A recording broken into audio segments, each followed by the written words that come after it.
see, I went to Target, so I'm just gonna show you of the things that I bought. So a little haul. So I went to Target and then I bought this shampoo and conditioner. To be honest, I repurchased this for me 10 out of 100. I love it, I'm not gonna lie, and I will keep repurchasing this. I love this brand. So yes, and then I also went to Sephora. I bought this toner. So mainly I love this toner, I'm not gonna lie.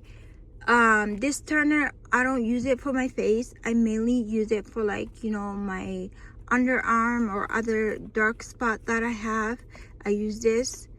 This is like millions for me, to be honest. I love it, this product, and I always repurchase it, inshallah, in the future. And this is new, so basically I haven't tried this before, so I'm gonna try this. I have like dark spot, so I'm just gonna try this. And then I bought this serum. I think it's the serum, yes. I bought this serum. It's basically ordinary as well too. And then I'm gonna see, inshallah, I'm gonna try to see if it works for me in my skin. And then I bought this moisturizer as well too, so I'm gonna see if it works for my skin, inshallah. Yeah, so that's what I bought from Sephora and Target.